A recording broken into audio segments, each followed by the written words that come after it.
France is just days away from choosing a new president. Today, there were eggs, accusations, and one big endorsement. And yet, to young voters, it may not matter at all. Tonight, Europe's democracy and its undemocratic children. I'm Brent Goff in Berlin. This is The Day.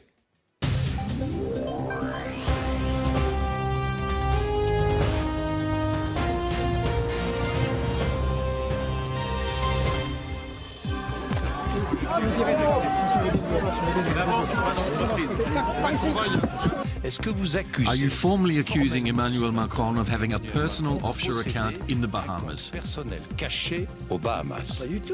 No, I would have done it yesterday. Do you have an account in the Bahamas? No, I don't have an account in any tax haven. Do you have proof? If I had proof, I would have produced it yesterday. It was organized and premeditated? Yes, obviously, with her allies, who have hammered me with fake news and lies, some of which are linked to Russian interests. Because the success of France matters to the entire world. I also want you to know that I am supporting Emmanuel Macron to lead you forward. En marche. Vive la France. Also coming up, will Europe's children one day turn their backs on their political parents? A generation down on democracy.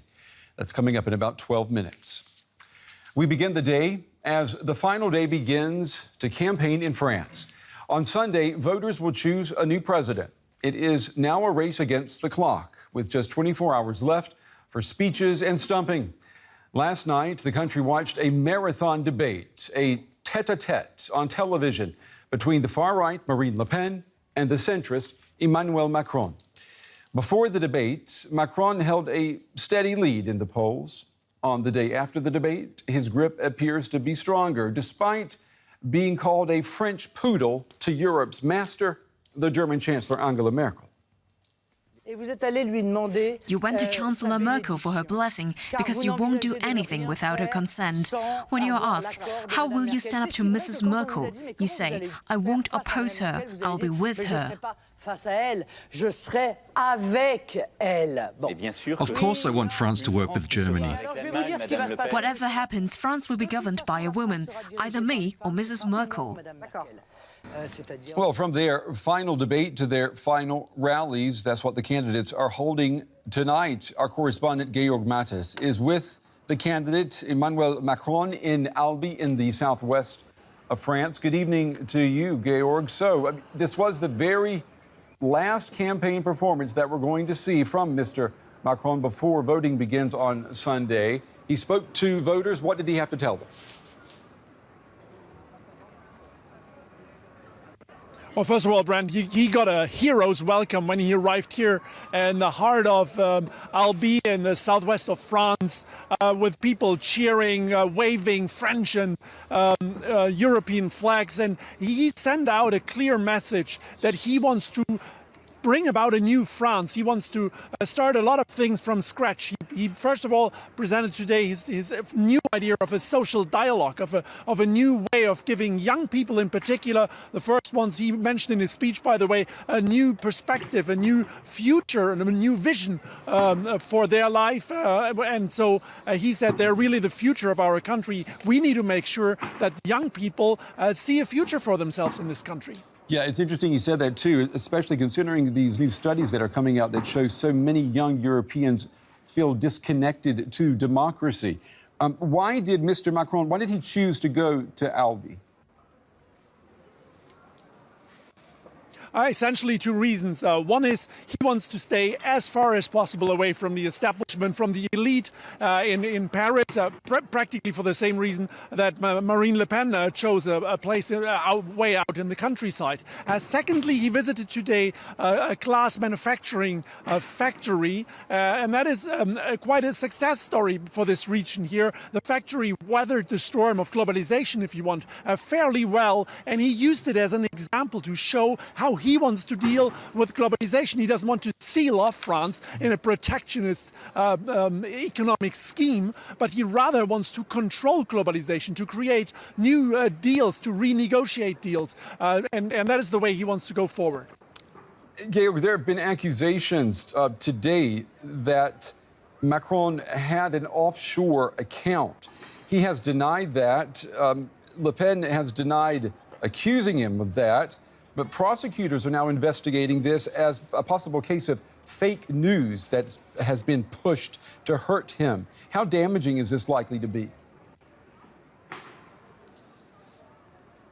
Look, Brent, with fake news, you never know how damaging it is. We've seen cases where it's been extremely damaging and those where it practically disappeared. And nowhere, in fact, where an investigation, as it is the case now, could even turn to his favor. I talked to one of his supporters and she said to me, look, this was the only thing she was scared throughout the campaign, that something like this could come up. So it's a tense issue for supporters here.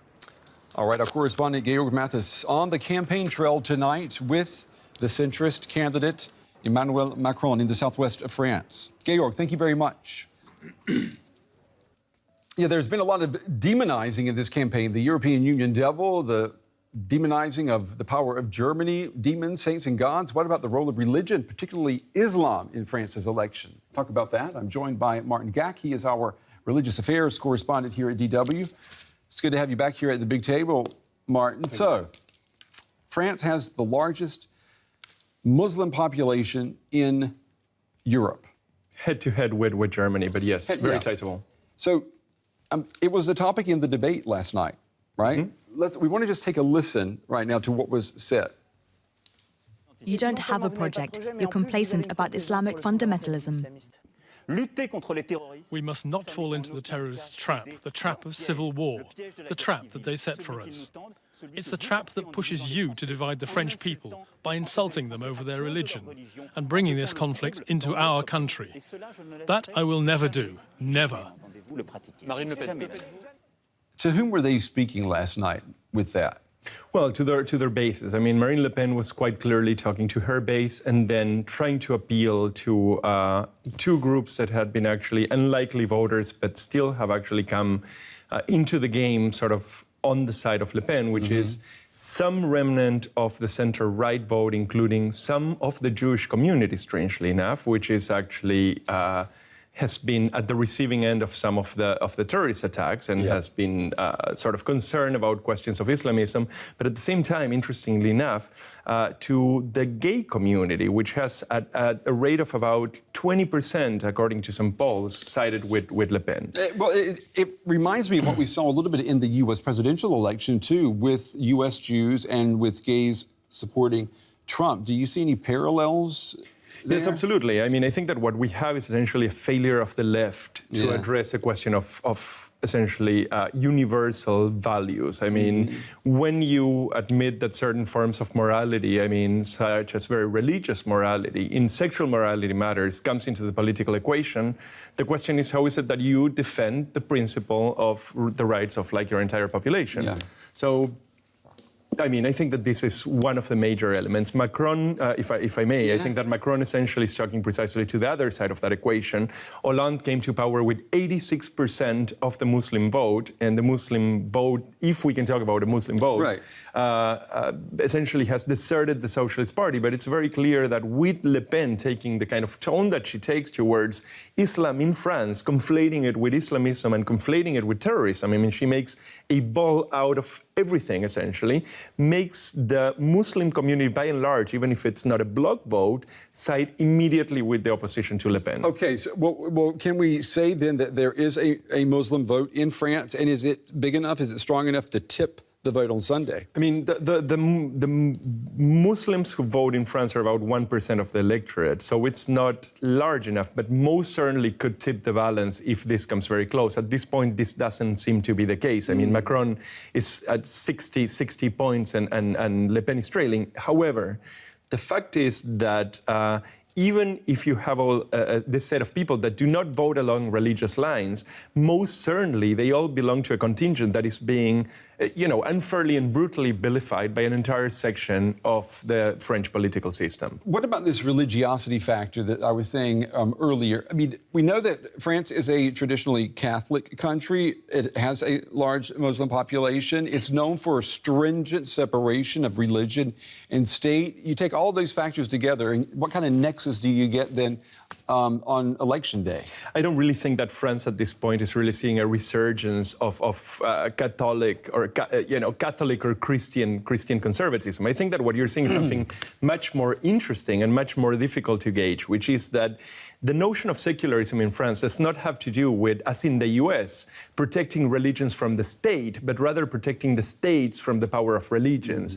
Many of the people in the center, not the right, but the center, have seen actually the growth of ostentatious, as the law calls them, ostentatious religious expressions by the Muslim community, and has actually pushed those voters, which traditionally have gone from the center to the left, towards the right. This is a very curious phenomenon, and I think that is some of what you've seen in the US, and some of what we have also seen in Germany around the Alternative for Germany. And we've heard a lot about burqa bans, burkinis, for example. How central has the question of religion been to the political campaign? I mean, can you look at the campaigns and say definitely that it was religion that dominated the main narrative?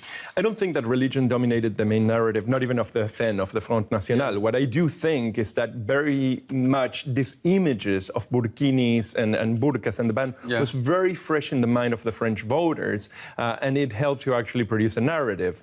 The burkini and the burqa were most certainly seen as attacks on, let's put it in this way, attacks on the French topless, which might seem actually like something very, very, very superfluous, but it's actually something very ingrained in the culture of freedom. Yeah, I mean, we've heard that, that it is something almost everyone does at the beach. It's part of the French way of life, and they do feel like it's under attack. To some degree. Yeah. Martin Gack, it's always very interesting talking with you. Thank you very much. It's been a pleasure. Our religious affairs reporter. Well, he is not in the White House anymore, but Barack Obama still packs a powerful political punch, especially here in Europe, where his approval ratings remain high. Well, today he endorsed Emmanuel Macron and urged the French people to vote for a candidate and future of hope. I'm not planning to get involved in many elections now that I don't have to run for office again. But the French election is very important to the future of France and the values that we care so much about. Because of how important this election is, I also want you to know that I am supporting Emmanuel Macron to lead you forward. En marche. Vive la France!